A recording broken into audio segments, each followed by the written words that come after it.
All right, I'm happy that you elected to watch me again.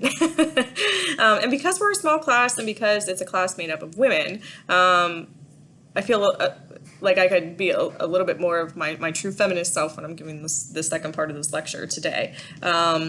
Although I don't often hold back in general whenever I'm talking about the mistreatment of women in general and the mistreatment of women with disabilities in terms of a historical context and now. Unfortunately, these are I'm not giving you good statistics here, right? And it shouldn't be a surprise. There are a lot of women with disabilities living in the United States of America.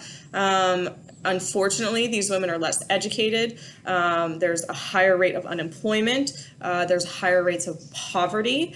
And for whatever reason, women are still not paid as much as men. Simply cannot understand it. Counseling literature does offer support for women with disabilities as a specific cultural group, which I think is encouraging, that the counseling profession has said, hey, this group of individuals goes through a unique experience in their life, and they can relate to each other in ways that other groups of individuals that have similar identities and characteristics can't. So there are a lot of challenges that we still need to address as a profession, both from a clinical rehabilitation counseling standpoint and a mental health counseling standpoint, because there's a lot of inequities that exist in the services or lack of services that are being provided to women, and especially women with disabilities. So if we look first at employment inequities, so there's the external or environmental inequities that still exist in 2019.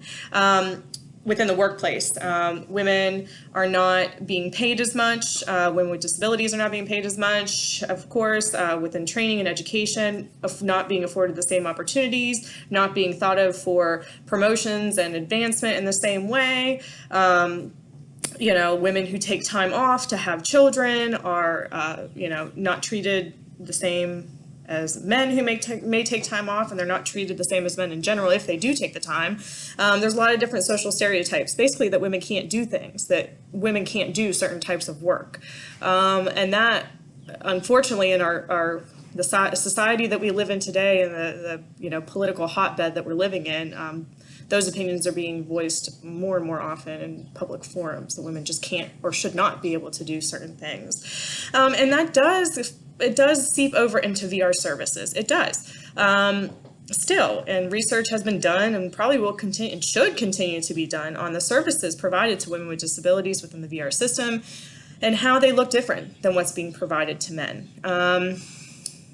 So we can continue to improve, if you will. If we're thinking about employment equities and kind of those internal and personal inequities, the way that women feel about themselves as members of the workforce.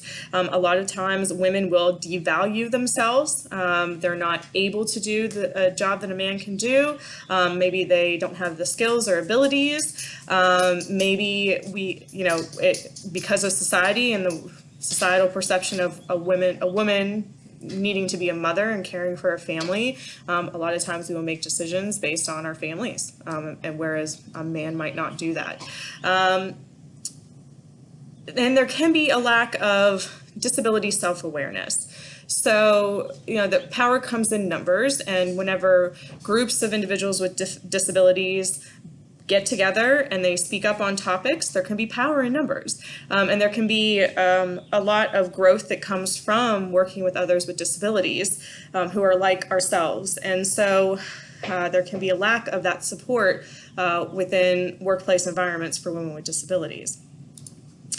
When it comes to counselor competence, obviously we, even as women, have to consider our personal view of women in general, and how we perceive women as clients, and how we perceive the role of women in the workforce. And I mean, our view of women in the workforce really, like I speak about worldview in general, it's shaped by how we grew up, by who our mothers were, what our mothers did, by the culture that we grew up in. So we have to examine our view of women in general and our view of women with disabilities being in the workplace. As I said, gender bias and sexual stereotyping are still present in rehab services, including transition services. So even looking at girls with disabilities, essentially teenage girls with disabilities, and believing unconsciously that there are certain jobs that they can't do. And within mental health services, that extends as well, how we view women and their ability to cope or manage stress, or what we think they should be able to deal with versus what they're not able to deal with. So all of this has to be addressed, even if we are women. It absolutely does have to, because the biases are still there. If we're thinking about healthcare inequities and women with disabilities, it really will sadden you.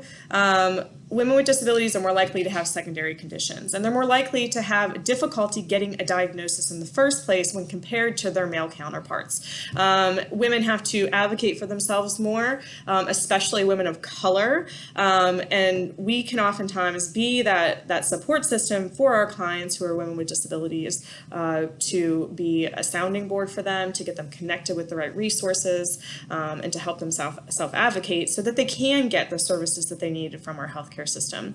It is unfortunate that rates of depression are higher with women with disabilities than when compared to men. And that is unfortunately by a lot. So if we're looking at women with disabilities that live in rural areas versus men with disabilities living in rural areas, 75% of the women surveyed in this, I can't remember where I got the survey from. I should put my references here, but 75% of those women had depression compared to the 75% compared to the men.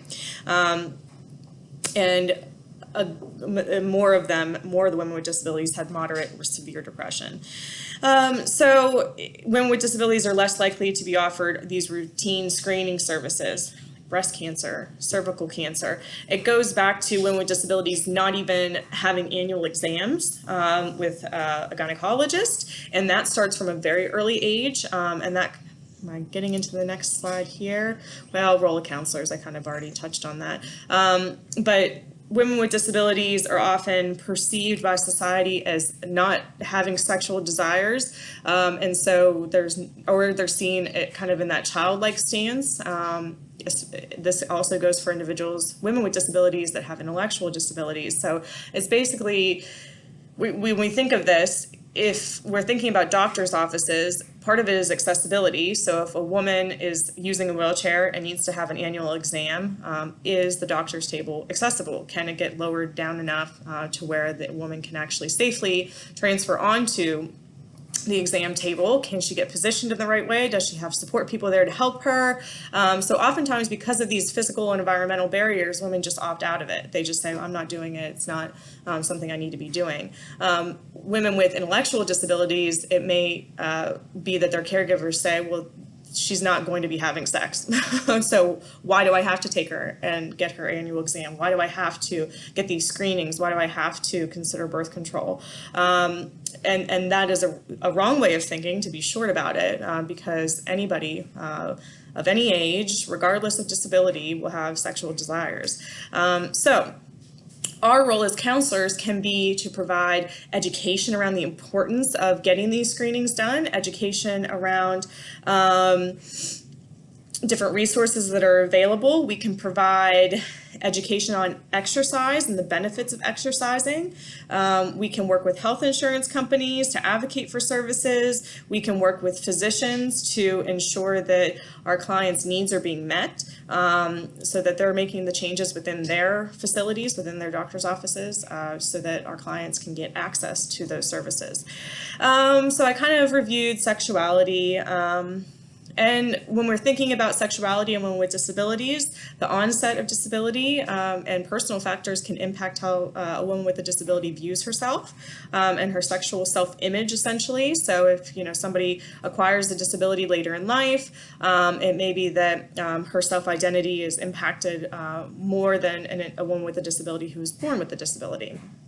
And I talked about healthcare providers and how sex education is lacking in general. Now, kind of jumping to motherhood. So in kind of looking back through history again and the mistreatment of women with disabilities, there's a longstanding history of sterilization without permission, obviously, of women with disabilities. And there's a current practice still of placing women with disabilities on long-term contraceptives without explaining what that means, without without providing an explanation. You're not getting full consent. That's